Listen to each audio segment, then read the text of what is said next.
they did and how they think you should do it. But sorting through all that and saying, okay, what am I really going to do is very challenging. And then there's certain aspects of it that are just beyond people's capabilities. I think a lot of people can, maybe they've done a little woodworking and building a bed in the back or something as well within their capabilities, and they want to do that, but the electrical scares the bejesus out of them, right? That's a common one that I see where people just go, wow, it's so overwhelming. There's so much. And gosh, if I get this wrong, I might burn my camper to the ground and maybe hurt myself. There is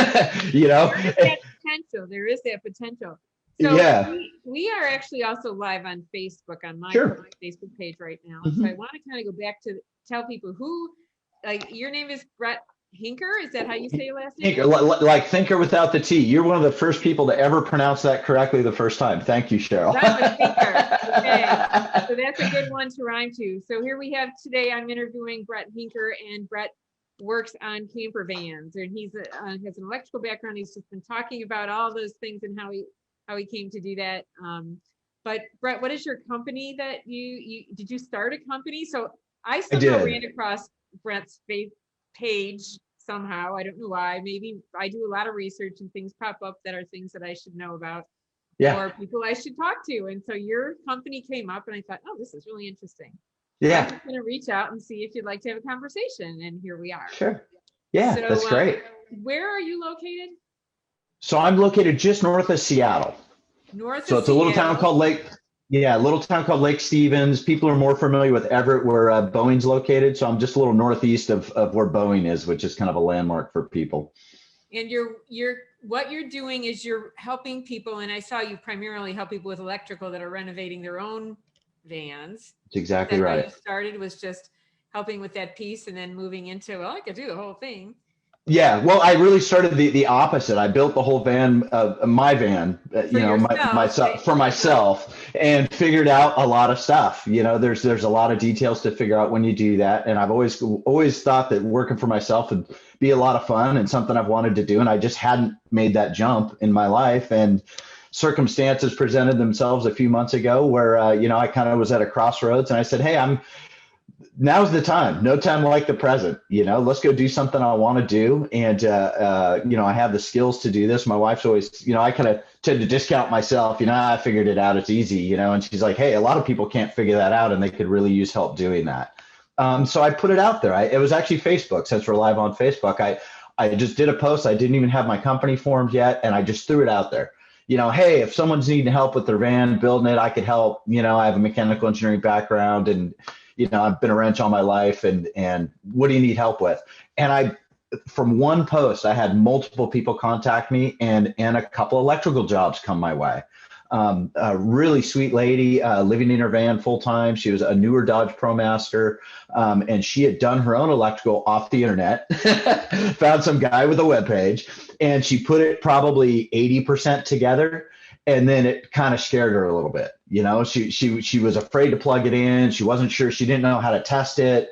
She wasn't sure things were working right. She didn't blah, blah, blah. Right. And so that's a situation I think a fair amount of people find themselves in. And it's really hard to find an electrical shop or an electrical contractor willing to even look at that, that's already half built. It's kind of all or nothing. And I said, kind of raised my hand. She reached out to me on Facebook and said, hey, would you be willing to look at this? I said, sure. What the heck? And so that was actually my first job. She came to my shop here, just at my house, and, opened up the van, and I scratched my head for a couple hours looking at it, and then it clicked, and I understood what she was trying to do. And in one day, I was able to put her whole electrical system together and plug it all in, and it all works. Wow. So yeah, so and she was nice. And having, I'll tell you what, that was really meaningful to me. I shared with you, I've been working in aerospace for a couple of decades, and, it was good for making a paycheck. And I did do some very interesting things with robotics and automation and very technical things that I enjoyed quite a bit. But that impact to another person kind of wasn't there. I was working with big, largely faceless, large aerospace companies. There just wasn't a lot of personal reward in what I was doing. And I'll tell you what, when she pulled up and she took a look at her van, and she almost broke into tears. and said, "Oh my gosh, that looks so good. Does it really all work?" And then she gets it in and she's flicking all the switches and plugging in her phone to charge in every outlet in the thing, and it all works. And she was just beside herself, and that was so rewarding. I was like, man, there you go. I think I'm on the right track, you know? And so that was just, I mean, honestly, I'm really just, I'm like a month in to really going for it, you know, and just. I can tell you there's a big market out there of a lot of things related. So whether it's people just getting back to nature and finding out ways they can travel around and kind of be on in their own space, which is what I do a lot of. And then people who because of their home environments, toxins, oftentimes they have to get out of their house. They have nowhere else to go. And it can take time to figure out an alternative. And so trying to find somewhere to at least sleep that you can be safe and you can get a good night's sleep and that you cannot be exposed to bad things. Now we have to be careful in trailers. And I don't know, if you're just getting started, you may not be aware of all the things that can off gas and all these. From my engineering background. I understand that. It's like that new car smell everyone loves. You're breathing in massive lungfuls of toxic chemicals. It's basically what that is, your new car smell, right? So and so people that are already sensitized to mold and hyper reactive to mold are often really sensitive to smells. And so it's a challenge for people to try to figure these out. And I did this class recently, as we were talking before I went live, and on trailers and people who are doing RVs. And I have a number of people that are trying to do what you're talking about. It's like trying to do their van or an RV or a school bus and put all the pieces together. And I'm always looking for people that, do it. I do houses and buildings. So I understand the basics are all the same, except it's on wheels, which means you're a hurricane and a earthquake all at the same time. Exactly. In addition to your structure. I do like the idea of a van being that it's already kind of designed to be at least watertight in most cases. And then we have thermal bridging that we have to worry about, and we have to worry about condensation on metal. Yep, that's exactly right. So you said you did your first full one. Is that's the first one you've done entirely from beginning to the end? Absolutely. Yeah. And it's for two people? Yep, two people. Set up for my wife and I to be out there, queen size bed in the back. If you look on my website, there's actually several pictures of it in there. It's because it's small, it's hard to get really good, good pictures, and I'm not a great photographer, but I think it kind of tells the story when you look at it and some of the interesting features I put in it. And like we talked before, what did you put into it that was interesting? What are your favorite things that you kind of figured out? Well, I'll start with my wife's favorite. So, a comfortable place to sleep is number one, followed closely by warmth.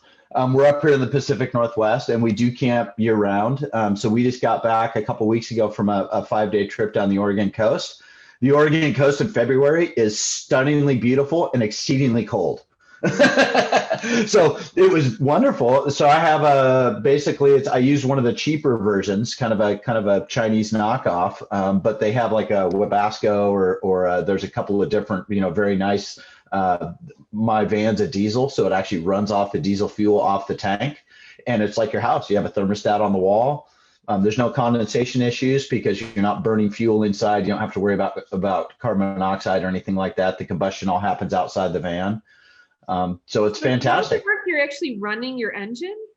No, it pulls fuel from the fuel tank, and it's a separate little heater that actually burns fuel from the diesel tank, and they have them in gasoline as well. And it's a little heat exchanger basically. Oh, really? But your car isn't running? Nope. And it pulls a very, very small amount of electricity once it's up and running. It's just basically running a little fan, and it has a little combustion chamber, and it runs maximum a couple of amps, which is very doable. You mentioned the difference between structures and vans. Power consumption and power availability is one of the big issues as well, right? I was wondering about that because so we have a little trailer, and and when it's cold, we have solar, but when it's cold and rainy, for instance, and there's sun, we don't have any solar giving us any energy, and we use it to recharge the battery. And so we can only go about 6 hours on our battery to do the fan for the heat that's running off propane.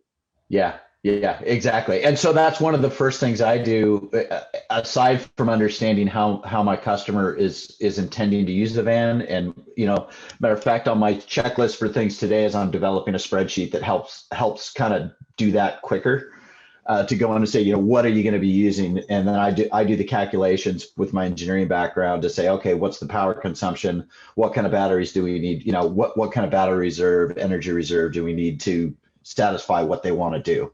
And sometimes I have to tell them, yeah, that's, your van's just going to be a giant battery if that's what you want to do. So we can't, that's not practical. Right, no air conditioning if you don't have electric hookup. Yeah. Or people say, oh, I want an electrical system, but I'd like to run a little space heater. And you're like, not off a battery. That just doesn't work. Right. So your heater can, and so how many hours can you get off of it without, days, your tank? Really? Days and days. Yeah, it burns on high. It burns less than a liter of fuel an hour, and I have a 35 What about gallon. the battery to run the fan? I mean, it's we like all know you leave the interior light on in your car for the weekend and your battery's dead. Yeah, not with my systems. So the way I design my systems is I have a house, much like your trailer. So you're familiar with your trailer, so I'll use that as an example, right? I'm basically building an integrated trailer to the van, right? So it has all of its own systems in the back, including a house battery system.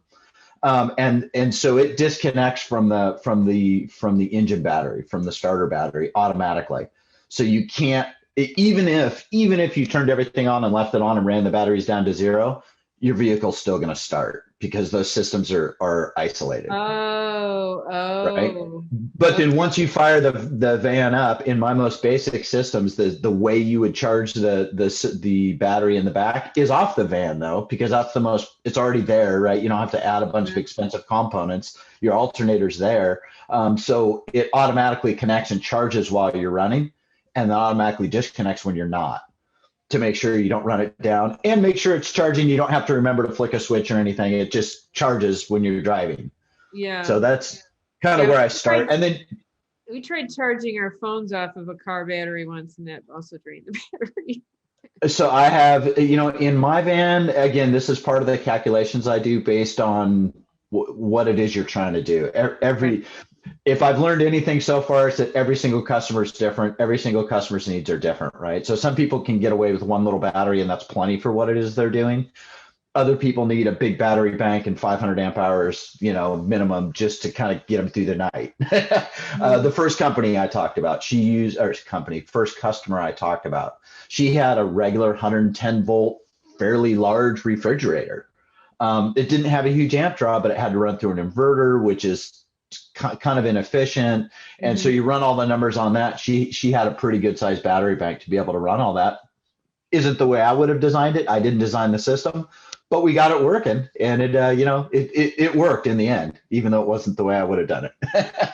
So in your trailer that you did for yourself, we were talking about what the features are that you like, what are you really, what's one of your most exciting, you're like, I'm so glad I got that to work. That's so cool. Yeah. So the heater's number one by far. The heater number one, you said, we're talking about it being comfortable. Warm. Yep, exactly. I have a nice little refrigerator, a little RV fridge. It's a small, just kind of Domestics refrigerator, but from all the years of 4-wheel driving with a cooler, I heard somebody else, I'll steal it from them. They called it cooler soup. You go drive around and, you make some food and you end up in, Ziplocs half the time. What else do you have when you're camping, right? And you throw it in your cooler, and then it ends up in the bottom of the cooler and half full of water. And it's basically you waste. I mean, I can't think of a camping trip I came back from with a cooler that I could actually take things from the cooler and put it back in the fridge. You'd throw away $50 worth of food after every weekend, right? Which always kind of bothered me. The fridge eliminates that. The fridge is really, really nice. You don't have that water, and, it's just a little fridge. So that's fantastic. What's the fridge running off of? A 12 volt runs off of electricity off the battery in the back. And so how long can the refrigerator run without days and days? Really? I can go about 3 days running the heater and the refrigerator. I do have solar on mine, so that's not even really including the solar. That's just running. If I was you know, if I was out somewhere and I was parked in a cave, I could still go several days, you know, without it. And then you add in. I'm perplexed why I can't do that. So, and if you go driving, it'll recharge. Yeah, the minute I drive or the minute the sun comes out, because I have solar on mine. Right. So why can't I? So I have we can run our refrigerator on propane. I don't know why I can't run. I can't find. It must be a different kind of refrigerator then. Is that what? And or a different kind of battery. Yeah. Oh yeah. Oh yeah. Like a lithium battery? Is it like a really? It depends. You got to just look at how large the capacity of the battery, more than the chemistry of the battery. For calculating that. So that you just told me you have a propane fridge. Yeah. So you have a propane or electric. It goes either way, but we obviously don't run the electric unless we're plugged into electric. So those are horribly inefficient from an electrical standpoint.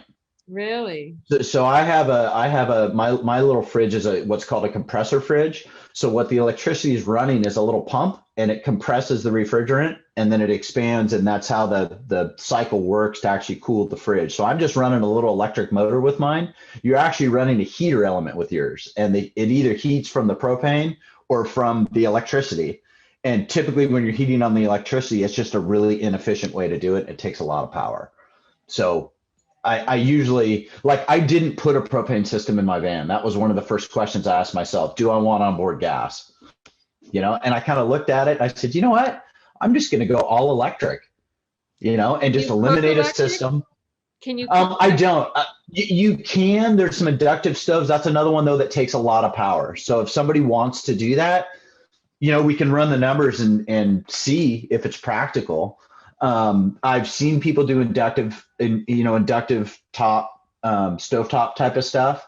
I use a portable little stove in mine. I you know, like I said, I backpack, you know, I don't mind being a propane stove, like a little canister. Yep, little canister. We cook outside, so we have a remote. But even though we have it in our trailer, we prefer to cook outside because when you use a higher BTU a piece of equipment, then is really safe outside. And then on the other view, and there's more room to move around. And if there's grease spattering or oil or just dropping things or whatever, it's just much better to have that on the outside. So I have a little tiny cheapy little butane one that I bought from, you know, Big Five or something. It was like under $30, I think. And it's a little single burner. And that's what I use inside the van. You get up in the morning, it's super cold out. You're not ready to climb out of the nice toasty warm van yet, but you want a cup of coffee. That's what I use to make my coffee or make my wife a cup of tea or cook. You know, you can cook with it's just a one burner little thing, but it doesn't take much space. So I can put it on my countertop and there's still room to put other things on the countertop. I have a big 2-burner Coleman, you know, kind of a traditional Coleman stove that I set a little table up outside. If it's time to cook dinner, we're going to cook a full blown dinner. Then I set up outside. I have an awning off the side. So even if it's raining or something, I can get in out of the rain and cook outside. Yeah. So that for me, that's what works. And I didn't want to take up that valuable counter space with a stove. You know, what do you use the stove? Let's go crazy and say an hour a day. So 1/24 of the day, you're going to be using this thing, yet you're going to take up 80% of your counter space with a stove. Yeah. It didn't make any sense.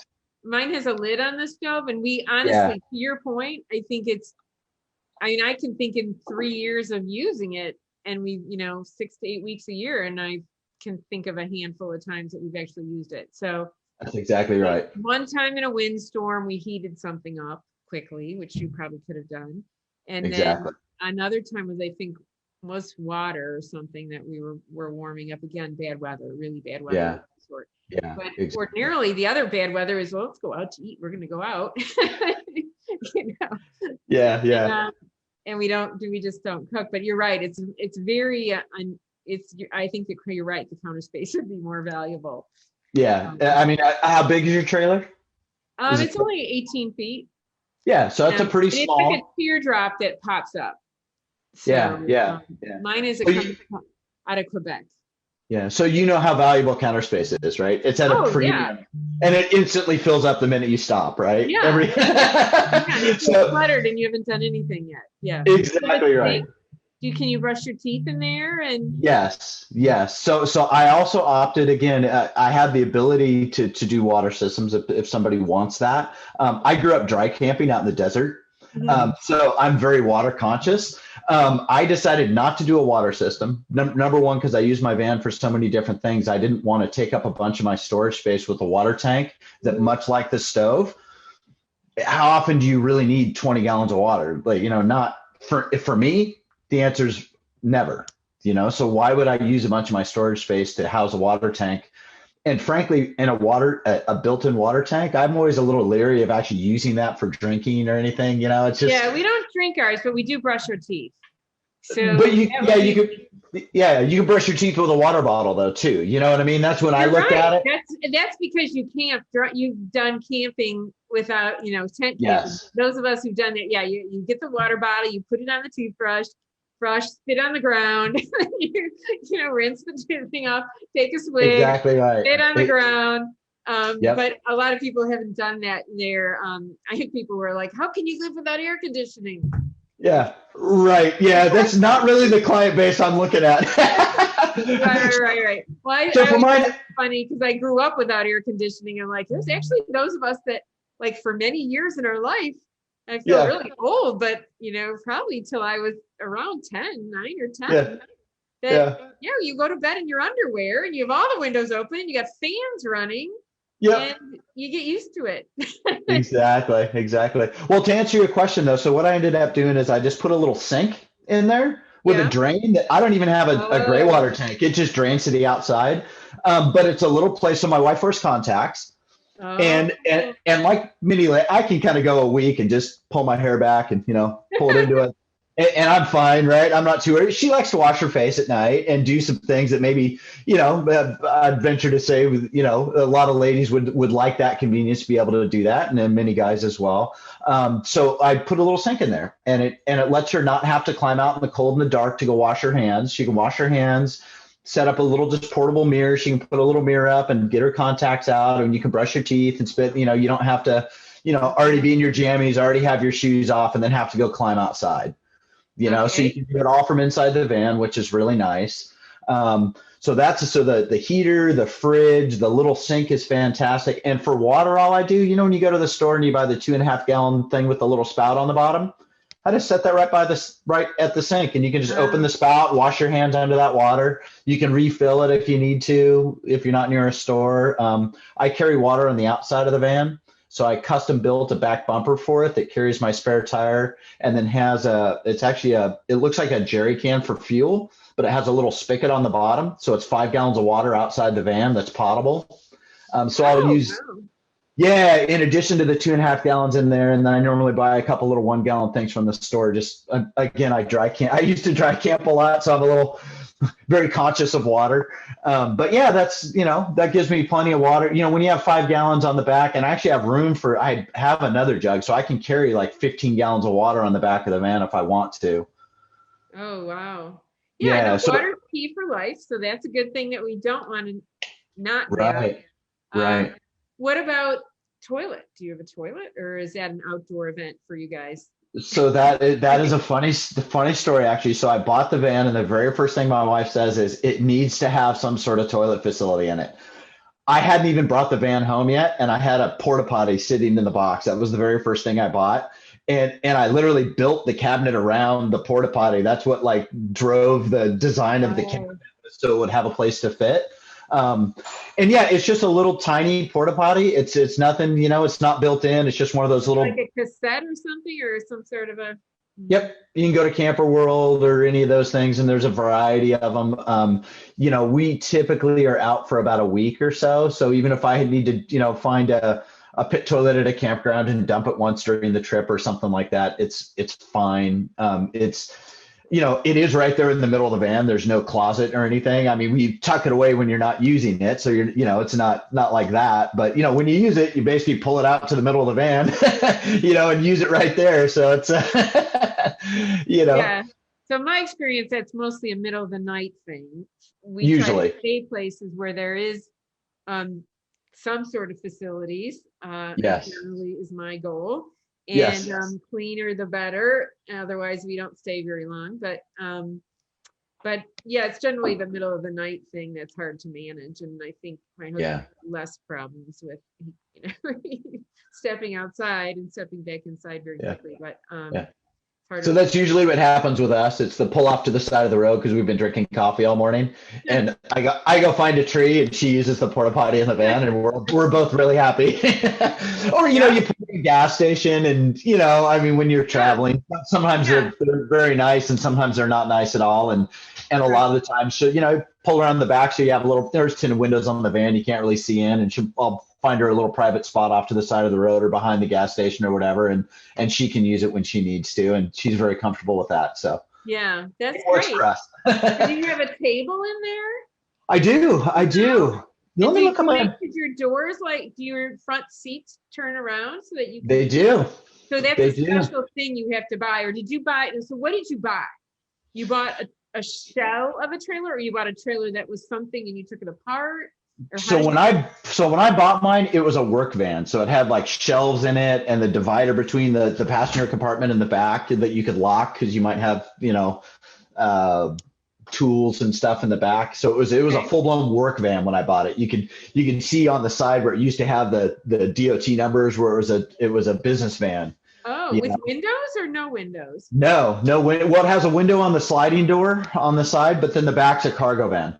So there's no windows on. Well, there is on the very back. I mean, it depends. There's some windows, but it's not like a passenger van where there's windows all down the side.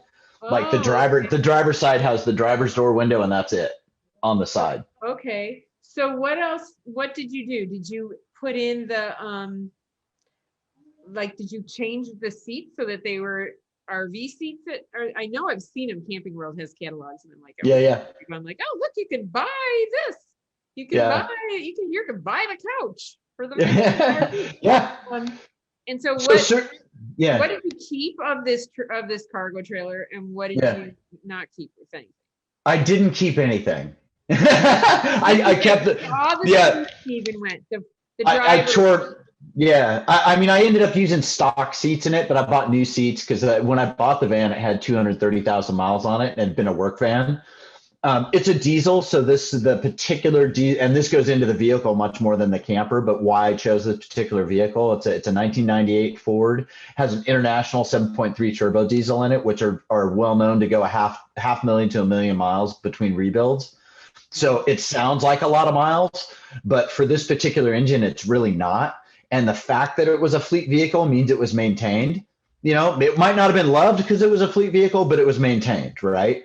So I'm a mechanic as well. I mean, I used to work as a mechanic, and so I checked it all out. I replaced all the stuff that's going to stick you on the side of the road, the pulleys and the alternator, and I just spent like, I don't know, $1,000 right out of the gate, just replaced everything that would stick you on the side of the road.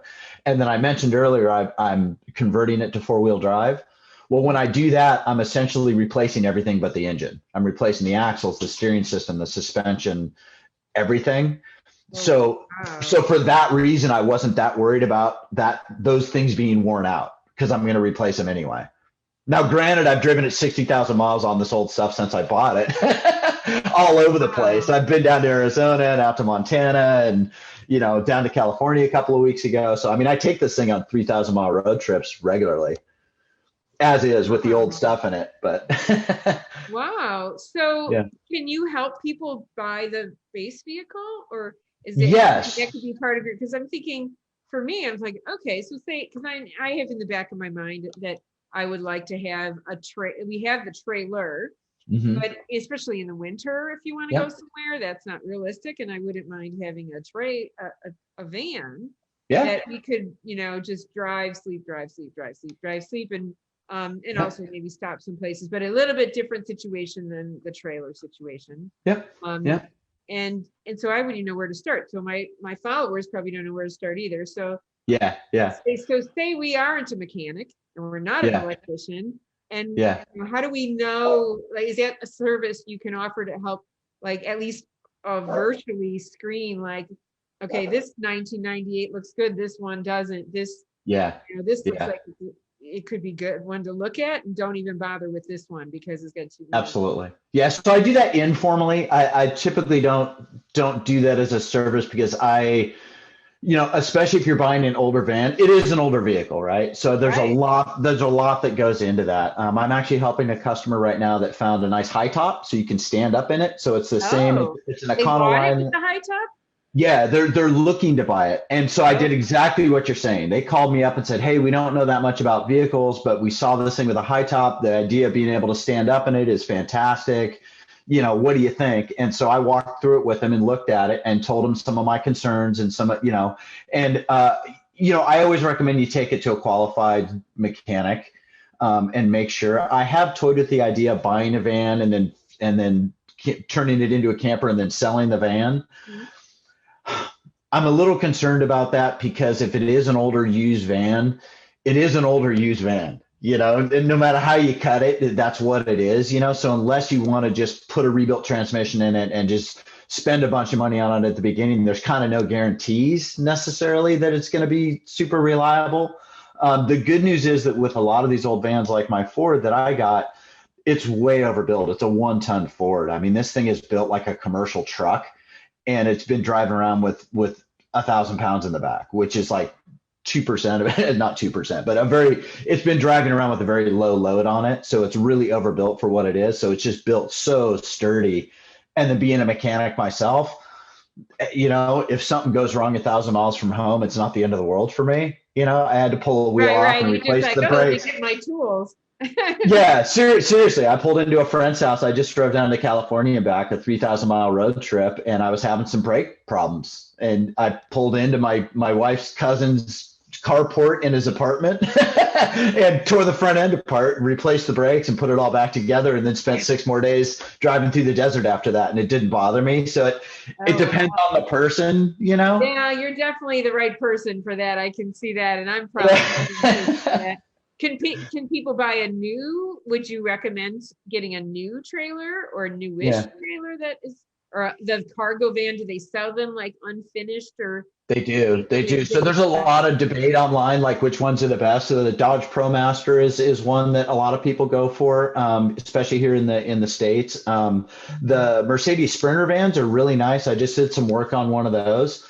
Doing an electrical system and a heater actually in a Sprinter van. A little more challenge finding service for those if you're out and about is what I've heard. I don't know one myself, but that's a concern people have.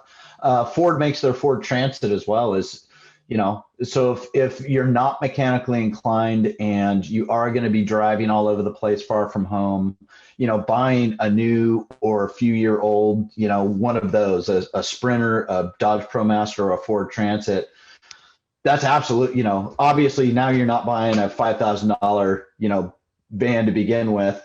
Now you're spending 30 or 40, so it depends on what the person's budget is and how they're going to use it. Yeah. No. And there are people that want to do that within, or a lot of people. And then, the other big thing that comes up with my population, because it's mold focused and air quality focused, is condensation.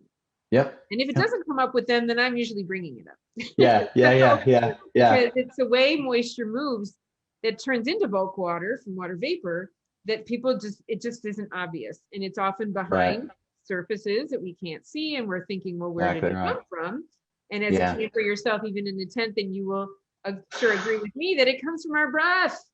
Yes. You can be sleeping out in the cold at 40 degrees in your sleeping bag. It's really cold. And it's like, wow, the tent is all wet inside. Yeah, you roll over and you bump the tent, it rains on you. Yeah, and there's a reason we have the vent at the top and the rain fly and stuff is to let that moisture out. But we had a tent trailer. So you sleep on these things that sit out. And we had slept with every single window open. Yeah. And we still were getting rained on. Yeah, exactly. Because it's just the air is heavy outside. It's very cold outside. It doesn't hold a lot of moisture, and our breath is very warm. Yeah, exactly right. And so, what do you do about that? And what did you consider in that? As an engineer, I think this is really it's one. I love engineers because as an architect, we have a strong engineering background, but it's an analytical thinking that's that's really, I think, really fun. So Yeah, yeah. but condensation in your vans, what do you do? So for me, what I did is I used a two-part polyurethane foam. So like, you know, the great stuff you can buy at Home Depot, it's like a can and you spray it and it expands. I use that throughout my van. So it seals everything and it seals right up to the metal. So you don't have that bare exposed metal. That's where it's going to condensate, right? You can have the cold metal, you have the warm air, you do the stoichiometry, and that's what's going to happen, right? It condenses right on that cold metal. I got rid of all the cold metal, basically. It's R7 per inch, and I have minimum 1 inch throughout my van. So I've had some people express like online, I share, someone else was asking this question on one of the forums and I said, yeah, here's what I did. And I showed what I did. And someone else was concerned with the outgassing of that. And, you know, the bottom line is anything's gonna have some of that, right? I mean, there's nothing that, that isn't gonna. That's true, that some of the best materials we can use do off gas. And it's a question of how long are they off gassing for? Right. And if it's going to be years, then you probably don't want it. Right. If it's going to be 2 days. Right. And you open your windows and you let it off gas and then it's done. Yep, exactly. So I don't get any smells or anything. And I really, specific to this, because it is really a concern, you know, for you and your fan base. But I didn't do a ton of research on it. I did it largely. It was economical. It is a two-part urethane. So it's not an ambient cure. You know, it's not like a regular glue that you put it out and then the off-gassing is what cures it. It's a two-part. You mix it and it's a catalyst and a reactor and it reacts, and then it's more or less inert after that. So when you're spraying it, you got to wear a respirator and all that stuff, because as it's mixing and it's doing its thing and the chemical reaction's happening, it's letting off gases. But afterwards, I haven't had any adverse smells or anything. And my wife, I mentioned, is she's had mold issues, mold toxicity. She's hypersensitive to many things, and she's never had any sort of a reaction, you know, in the van whatsoever. It doesn't bother her at all. So I actually have it on my list of things to do after that comment this gentleman made about a week ago on the concerns about that. And, you know, being a two-part, I'm less concerned about it, but I'm going to do a little more research on that to find out more that I didn't consider, frankly, when I first built it. Yeah, there are situations where if the mix isn't just right, then it will off gas forever and be toxic. So that's one thing that happens. Because it is chemical interaction, and it's like baking a cake. If you don't do it exactly right, then the cake doesn't. Right. The same thing. If it's not exactly right, then the chemicals can be. Yeah. At least that happens in buildings. The other concerns that I have on it that I just don't know would be just that, like we talked about, that it's, you know, anything in a van is like you have a hurricane and an earthquake going on at the same time driving down the road. Yeah. So does any movement cause the foam to debond from where it's connected to where there could be tiny air gaps? That vapor, which is much smaller than water droplets, could actually be driven and end up condensing. And typically in that case, you know, and that's where you might see sometimes where there's rusting happening in steel or something, where it was insulated, but somehow water got in, whether it was through a window frame or, you know, condensation or wherever, we don't know. I have seen, just for your research, I have seen recently when I was researching the trailer class, I did sheep's wool, that there were some people doing vans out of sheep's wool, and they were just kind of sticking it all over.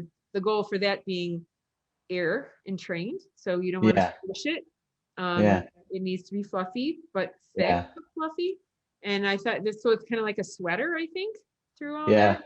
Something that actually can dry if it gets wet.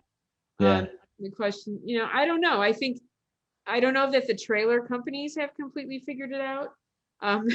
So we exactly. And I don't know, with the loose insulation like that, to me, you have there's still the cold wall, you know, the outside wall right there. I mean, I don't know. I haven't done any testing or anything on it, but I would imagine you'd still get condensation on the wall. And now you're kind of soaking the wool. I don't know. This one had like 2 layers, and they were able to put the insulation behind it. But what you're talking about is called a thermal bridge or a which is not thermal. It's actually cold that we're worried about, but it's basically just like, the handle of our pot and if it's not an insulated handle, then we grab it, because the pot's, it's transmitting the temperature. Well, cold will do the same thing. So to your point, and the people listening here, that the outside is cold, or it could be the inside is cold because you have air conditioning going, because you are connected to electric. And either way, if you have warm, moist air outside and the inside is cold, you open the door and then whoosh, this flood of humid air goes in, and now it touches the cold surface like your glass of ice water on a table. So you end up with water. Or the opposite is that the outside is transmitting the cold, and then your condensation breath hits that cold surface, and again, warm hitting a cold surface, and then we hit the dew point oftentimes, and that causes bulk water to occur at that surface. So it is a conundrum, to say the least. It is. I try to stay in my lane on the building piece, but I'm always curious. I mean, it's something that we just have to, we try things and live and learn. And I mean, the same thing with tiny houses, people trying to figure those out, and that's the same conditions. And trying, you got to allow for some movement. I like the idea of a van though, because I think it's, at least you got the frame has been designed for what you're trying to use it for, as opposed to building the entire enclosure. It's got a little aerodynamics to it.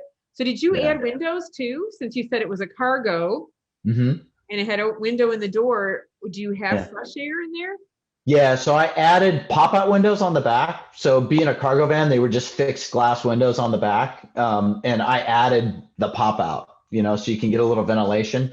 I also added a vent in the top, just with an electric fan on it. So you can turn that on and ventilate for whatever cooking smells or condensation or whatever. To your point on the condensation though, I'll tell you what, the inside of the windshield certainly gets wet when you sleep in it all night. I have my and I have my little blind up there. You pull that thing down and you got to get a towel and wipe the window down. So, I mean, I don't know. I don't have a great solution for it.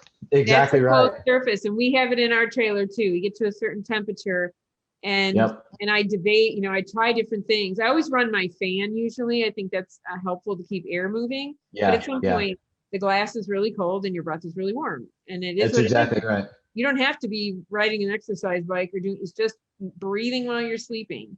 And I actually showed a picture of the breath turned to frost on the inside in that presentation where you could glass is really, really cold. It's not going to be, if it's too heavy, if it's insulated glass, yours is probably not really any kind of no, it's not. I mean, I'm talking about the windshield, right? So it's just whatever a safety windshield is. Can I share a picture? Is that possible? Yeah, let me give you let me make it so you can share your screen, and you can share your screen. Okay, no problem. You should be able to see it. Let me see if I can actually scare up a couple. Pick this window that you want to share, and it should end up with like a green square. Okay, give me. It'll take me a minute, so we can kind of keep chatting while I'm fooling with this. But I'll see if I can scare up just a picture of it with all the foam. So. And so what else is in there? Anything else is in there besides? So the swivel seat was for the insulation. Well, are those the only two windows that you add, or did you have any others that did you put screens on the passenger windows? Is there other ways to?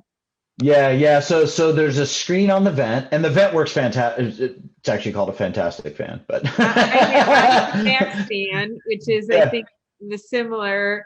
And I was amazed. That was one of my biggest concerns, was would we get enough ventilation in what seemed to be really a small number of windows coming from a tent trailer. Yeah. It opens up completely. But what we found with the fan was very powerful, and that we can run for many, many days. And it just sucks the air right in through the window, and you can lay there and it's a breeze. And so that's what I do. I usually crack the passenger window and then one of the back pop-out windows, and then you have the vent. I normally just leave it open. I don't normally leave the fan actually on. I'll turn it on periodically if you want to, vent it, and then you can just feel the breeze. I mean, it really pulls the air in. I've done a couple of screens and literally just use house screen with some magnets and just kind of put it up. I never worried about Pacific Northwest here. We don't have that many mosquitoes and stuff like that. But I'll tell you what, we went out to Glacier National Park, I believe it was last summer, And I didn't know if it was hummingbirds or mosquitoes, but I'm telling you, man, these things were like, I mean, no joke, these things were unbelievable. And so that was like, okay, it's hot, you have to crack the windows, but I am not sucking these guys in here, you know. And so yeah, I did the screen thing. And then on the front, I just cut a piece of screen that's kind of oversized, and I literally crack the window and then hold the screen up and slam it in the door, and the door holds the screen in place over the window. It works great. It works really good. You know, the other thing that works, actually, ours uses Velcro. Yeah, I thought about that. But we have like, ours is attached, I think, but you can lift it up because it's our escape window. And it's got just got Velcro around the whole thing. And so you lift it up to operate the window, and then you just kind of smooth it down, and then it's on there. And it seemed like such a cheap solution, really. Velcro sewed on. Okay, you can, that's not hard. And, exactly. I did see some accessories for passenger windows that had little that you kind of can put in your window opening. I saw some of those online. And stuff for the door where you could leave the door open, and there's things I saw people have that, whether they're magnets or something, that's some sort of a screen that you can open your sliding door and actually. I have seen that. Yeah, some of the real high-end stuff, those $150,000 ones I was telling you, have some like retractable screens, kind of like those nice ones you can buy for your house.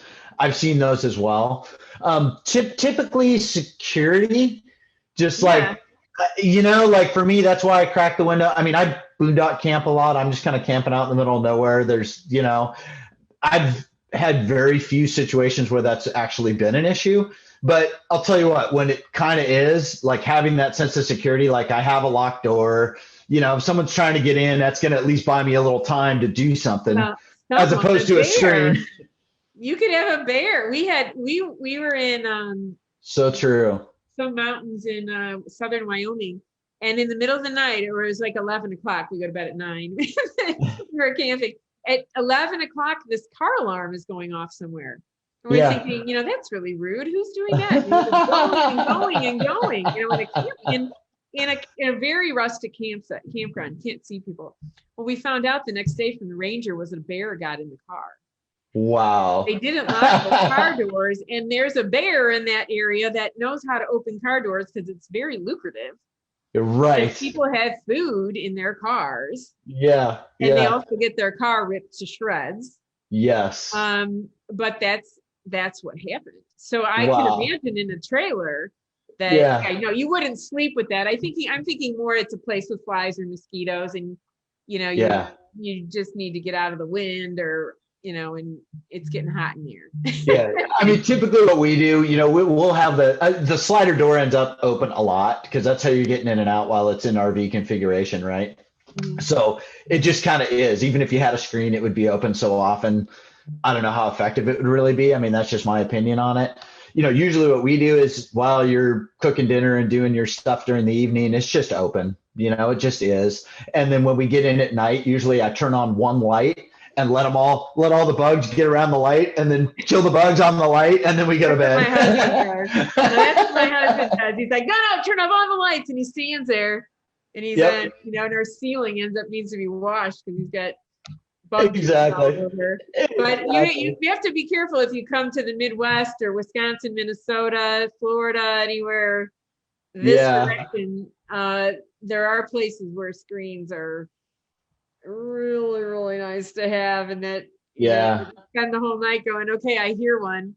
Oh, I hate that you're laying in bed. My ears, I keep hearing, it's here, it's taunting me. You got to find it. We had bats in Montana. We got bats in our Oh, really? I've seen lots of bats, but I haven't ever had one in the van or anything like that. But they come in the van, but this is in a tent trailer, and they found a little spot, and my husband flew over. My husband somehow, I don't know if they were on my husband or what, but I just woke up just about slugging me. So but it was a bat. There was a bat in there. And oh my gosh! We ended up catching it, but can you imagine? So did you find a picture to share that? Yeah, I'm having trouble doing it. I'm gonna email them to myself, and then I'll fired up. Here you go. I found a bunch of great, but I know where they are. I just was having trouble getting them to I have that iCloud thing and it takes so long to like download. It's ridiculous. What is your website? Do you have a website? Yeah, I sure do. It's a Kridana, Kridana Outdoors.com. What does that stand for? So Kridana is Sanskrit for play, is one of the interpretations. So it's play outdoors, basically. Kridana.com, did you say? Yep, .com. Yep. Okay, here you go. Full name. Yeah. So I will get online and write that. It's KRIDANA.com. Kridana Outdoors, all one word. So, Kridana Outdoors. So I don't know what's at that Kridana, but yeah, KridanaOutdoors.com. So let's see here. Sorry, this is taking a minute. I wasn't exactly sure what we're going to be talking about, so I didn't have anything prepared. But it's okay. That's probably why this is good, because it's just it for me. Yeah, maybe we just kind of free form it here. Yeah, we probably should get off pretty soon if you can get on there. I can go on your website. Is it on your website? Yeah, I don't think if you go on my website, you can pop that up, and there's a lot of pictures of my van on there. And I was trying to get one specifically the installation, which I don't have on there. Here we go. And there we go. So now you're figuring out what you need to add. So I don't know if people heard at the beginning, if they just jumped on this. Yours a fairly new business that you have going on there. Yep. Yeah, really kind of feeling it out. And, I'm willing to do pretty much everything, especially here at the beginning. Whatever people need help with is what I'm doing. I have, like I mentioned, I think before we were live, there seems to be a lot of need, a lot of interest in the electrical part of it. Mm-hmm. And I really enjoy doing that sort of thing. And it's actually kind of fun for me when someone's kind of got it half done and now they need to figure out how to actually make it work. It's an interesting challenge.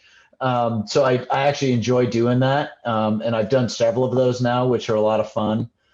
Here you go. So I got your website up.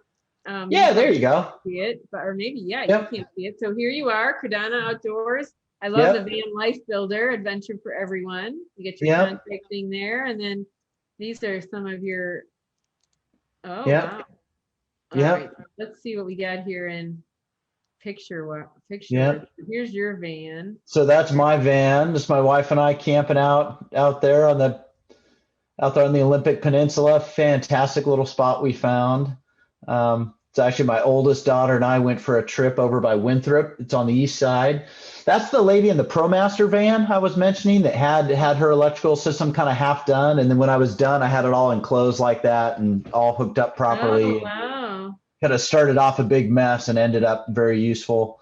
The next picture over is actually on the back of the seat pedestal of a Sprinter van, a Mercedes Sprinter van. So the batteries are up front, which is what that picture is. And then I routed that basically is because he doesn't have anything in the van yet. He hasn't started building his van. So normally you build all this stuff into a cabinet somewhere, but he didn't have a cabinet. And so it was like, and he's not sure what he wants for a cabinet. So I was like, well, you know what? Let's just do it. So that's his entire electrical system basically built into the seat pedestal. So I just finished that project. He was thrilled. Oh, wow. And then that's the same gentleman. I just put a heater in for him too. So that's out in Montana. Fantastic. On Warner Peak. That's out at Glacier. If you've been out at Glacier National Park. Yeah. One of my favorite places. Yeah. And that's kind of out dirt biking with it. That's Mount Baker in the background. Again, just kind of boondock camping. Very cool. Well, I know there are people that are trying to figure this stuff out. You have a little seating area on the roof there. Oh, there's a good shot of the inside. Yep, there's my little porta potty, and there's the fridge. I need to make a little curtain so the porta potty is not quite so obvious, but yeah, no, that works well. Yeah, and then there's my table. Can you see the little table? Oh, here's your sink. Yep, that's the little sink which is on top. Yeah. Water, yeah. Yeah, and that just drains to the outside, so you can, use that to brush your teeth and wash your hands and whatever. Do you have a picture of how you store stuff up on top? Yep, so that's the solar panels, and then I have a big rack. You can see the ladder to get up to the top, and I fabricated all that myself. Get your rug. Yeah. My van with a missing hubcap because we've been driving on dirt roads and we showed up at camp and I was missing one hubcap. I don't know where it went. That's out on Long Beach. And then that's a big winch bumper on the front. Not necessarily something I offer to customers, but hey, and if you want me to share now, I could share. I have some pictures of the van and the installation, which might be interesting. You said I can share a certain window. Yeah. So you hit the share button, and then you have to find a window to click on. What window are you sharing? There it is. Okay, share. And you click again, share. This window, and then share. And then it should should be able to see that now. Yeah, I see it. So I think everyone. So you were asking what the van looked like when I started. This is what it looked like when I bought it. So it was a cargo van. Yeah, some on the floor. Did you replace the floor? I did. I completely did. So if we go to the next picture, let's see if that'll, yeah, there you go. So this is now I've torn everything out of it. You can see where I've done rust repair. And, you know, I wanted to make sure that whatever I was burying under this floor wasn't going to rust out later, you know, and I have a bunch of electrical stuff in the foreground here. And I basically, I ran all my electrical before I did the foam. So it was it's all behind all the panels, right? And then this is kind of mid foaming. So this is, I'm putting the foam in all the little nooks and crannies. So you can see it all kind of expanding out all over everything. But I was able to get it, you know, down in all the little nooks and crannies. So basically it's all covered. And then when I was done doing the foam, I think this second one's a better picture of it. Yeah, I don't know. It's all kind of about the same. So that's basically when it was done, that's what all the foam looks like. So, I mean, this is totally filled, you know, it's filled level with the floor, it's filled level with the walls. And so then later when I did the interiors, matter of fact, let me email another picture real quick. So do you feel like you don't feel like the surfaces, nothing feels cold, like the floor doesn't feel cold when you get up and it's cold outside? Yeah, just the windows, you know, and then in the front as well, because it's really difficult to do anything with the front because you have all the window mechanisms and everything in the door. So let's see, I don't know. I have a couple different pictures on here. Let's see here. This is a good. So I did like really good. Yeah. So anyway, so that gives you an idea of kind of what the insulation is. And then I did like tongue and groove. I don't have there you go. That's a really good picture of it.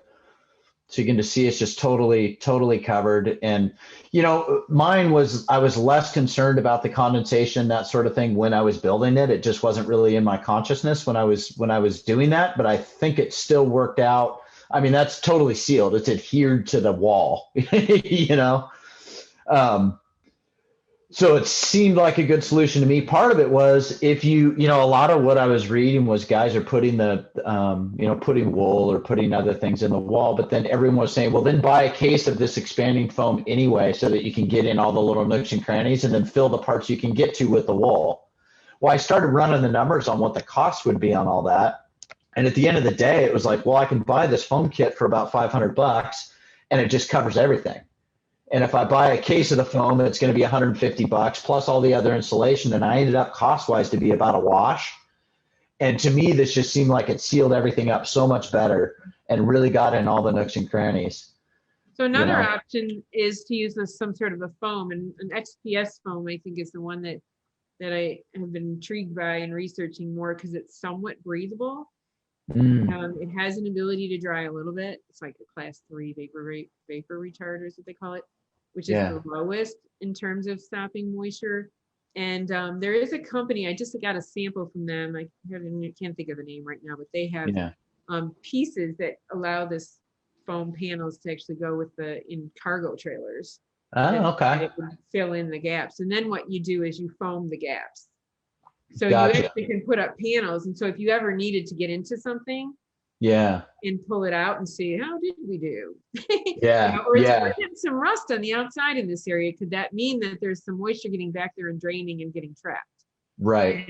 And so that would I kind of like the idea of panels with spray, and then you spray foam the edges and you, right. because it's, as you probably know, it's like, if you had to get in there, it's kind of a nightmare. I mean, if you had, I mean, you would literally be in here digging this out with a putty knife or something. I mean, I don't know. I don't even know how you do it. I mean, it's permanent at this point.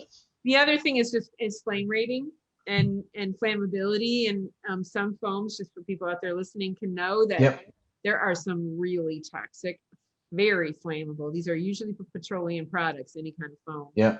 And they can be super, super dangerous. And that's why we cover them with drywall in a building, is the drywall is providing the fire rating only so you can get out. Exactly. And in this case, you also don't, if something were to tip over, or there's some bad electric, which certainly you wouldn't be doing, Brett, but it's your own, or they have propane, or they have a space heater, they have something. That a candle, like I would maybe not do that, or you have your stove that you use on occasion. That these things, the problem with some of these foams is that when they burn, they are so toxic that you die of the toxic fumes trying to get out before you will die. You'll be dead by the time you burn out. But it's we did try burning one, and I would only recommend doing this outside. It was just a little piece of foam that had ended up in my fireplace, actually. Okay, let's see what happens if we burn this. But we were outside, and black smoke that was, the most. I was outside, and it was really awful to smell. So totally. You can imagine. So these things that you are kind of supposed to have a way to get out secondarily, besides the one door. Exactly. Did you have to do anything to be able to use it in a campground, or is it because it's a cargo trailer, it's kind of grandfathered in on that side? I've never had no issues at all. I mean, it's small, I'm less than 20 feet long, and there's never any question about that. Commenting on that, so I'll say a couple things about that. So in another life, I also worked aircraft interior for about a dozen years. So I'm very familiar with heat release. So heat release, smoke, and tox is the three big things that they test for on the inside of airplanes. And exactly to your point, it's not the flame. People think, oh God, it lights on fire and I'm going to get burned to death. No, long before the flames have anything to do with it, it's the toxicity of the smoke that you breathe a couple lungfuls of that and it just knocks you out because it's such toxic, nasty stuff. And the density of the smoke is another big one that in aircraft. So if it is on fire and you're trying to get out, can you see? If the smoke is super dense, it's black. You don't know which end's up, right? So that's another big one. Frankly, and I'm just going to call a spade a spade. Have you ever seen a car light on fire? Like any car light on fire, like on the side of the road? Like if anyone's, So it is the most nasty, toxic stuff coming off a car anyway. It's huge. These are usually, they're not even trying. The fire department's just stepping back. They just let it burn out, right? And I mean, just the foam that's used in the seats and the plastic that's on the dash. And I mean, I don't mean to be, like negative about it, but the foam's kind of almost the least of my concerns. I mean, seriously, there's like so much. Stuff, if your RV light's on fire, like, you just need it. Like you say, you need a good way to get out. I have a carbon monoxide and smoke detector, right up in my van. Probably not even a bad idea to have two.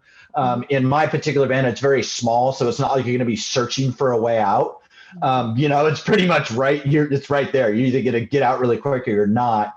I have a door on the back, the back door is open, which is right behind your head. So, right. I mean, you can pull one thing and get out the back really quick if you had to. The two front doors, you could climb over something and get out the front doors. And then, of course, I have my big slider on the side, too. So, I mean, probably 50% of the outside of my van opens. Yours sounds like it's really good.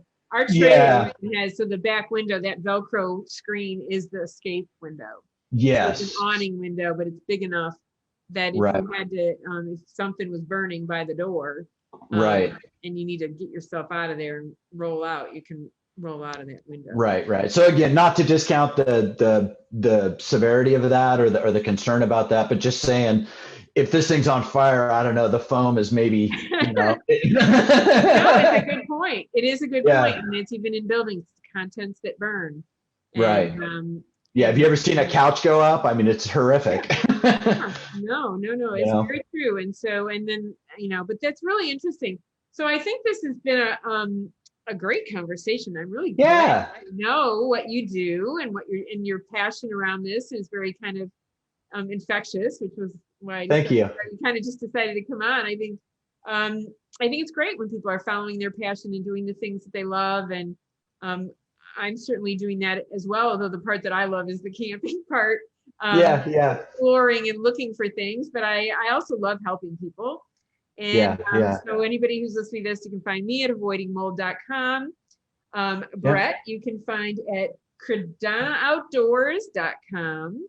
Yeah. And as you've seen here, he's working on vans, helping people with especially the electrical systems on their custom vans that they're working on their own, or with anything else you need, because he's a really all around handy guy. Thank you. Yeah, thank you. Vans.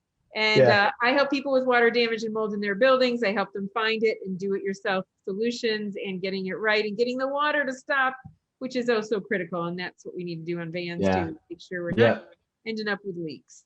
Exactly. Hey, one more thing I'm going to comment too, that I know you've had trailers, I've had trailers, and it depends on how you use these things. But one of the big advantages in my mind to a van, number one, when you're just driving around, it's super easy. You're in a van. It's like it's the same size as like a full size truck, right? So you can get in anywhere. You're not, when I had that big 29-foot trailer, it's like, hey, let's stop for some lunch. It's like, well, where can I actually pull this thing in, right? You don't have to worry about that. I'm like an off-road adventure, let's go find a dirt road type of guy. You don't want to be towing a trailer up a lot of the places I go. If you go up a Forest Service road, it's challenging enough being in a full-size van and getting up some little road twisting through the forest and, finding a place wide enough to actually do a 20-point turn to get turned around if I need to. If I have a trailer behind me, that's not even a possibility, right? It's just, you can't do that. So to me, that was a big reason for a van style. A truck with a small camper might fit into the same category. So it's not just vans, but, not having that thing hooked behind you.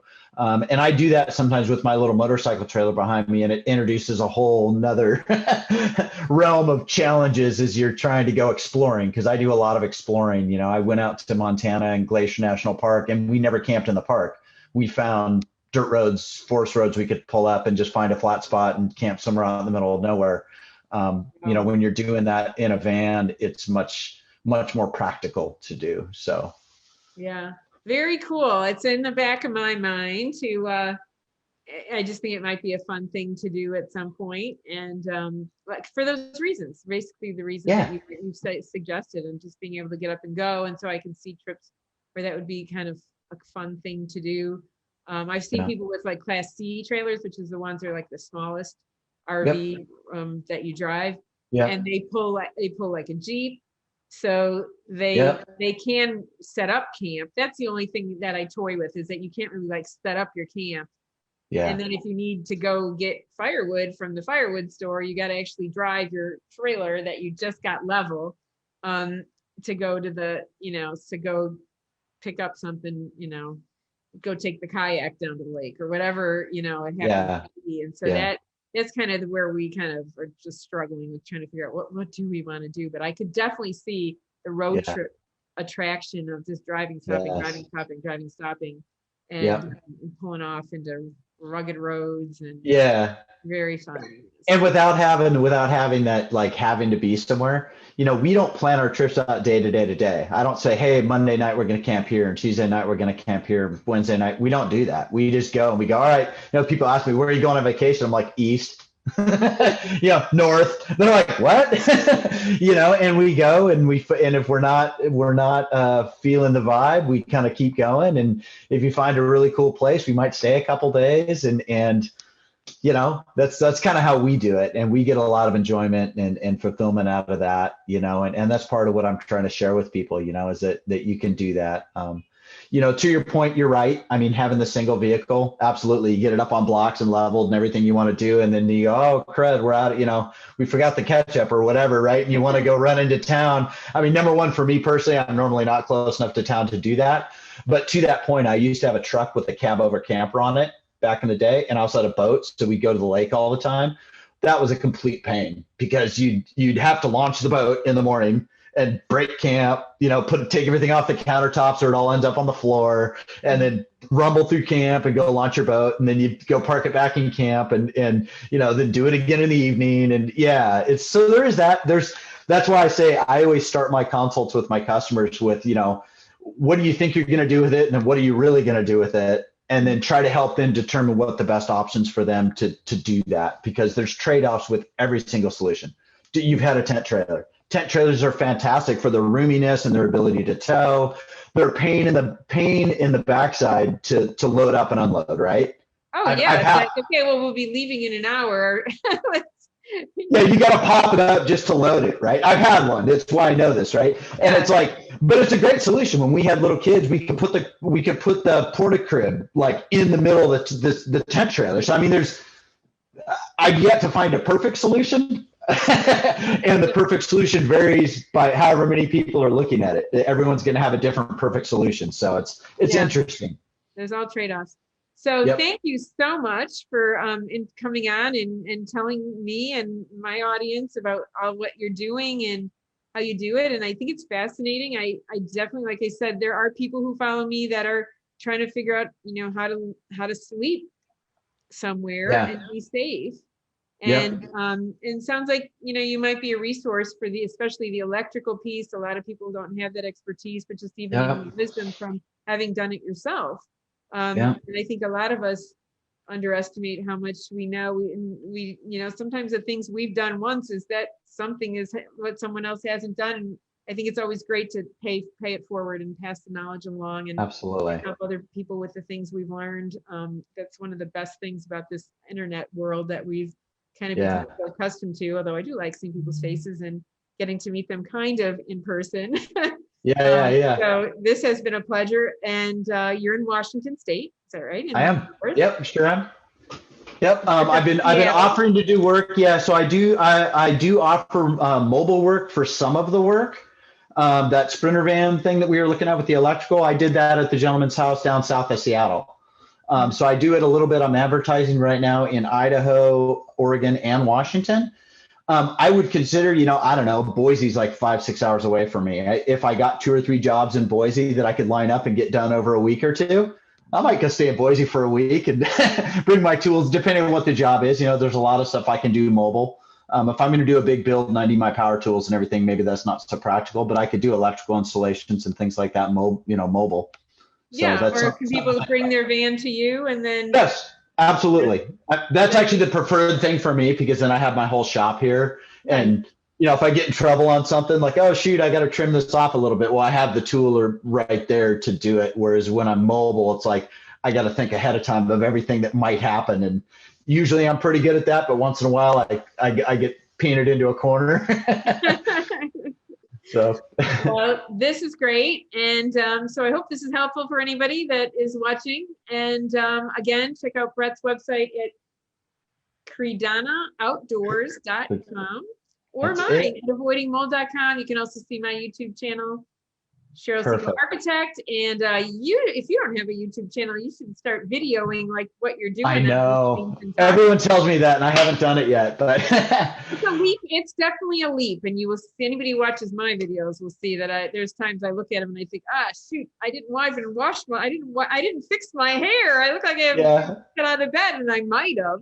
But it's kind of a start before you're ready thing, and all in the quest to help other people learn things that we've already learned and that we can share. So Cheryl, thank you for the forum. Yeah, thanks for having me on. I really appreciate it. It's a pleasure getting to know you a little bit, and keep in touch.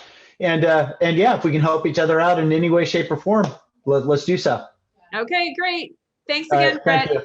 Thank you. Bye, everyone. Bye-bye.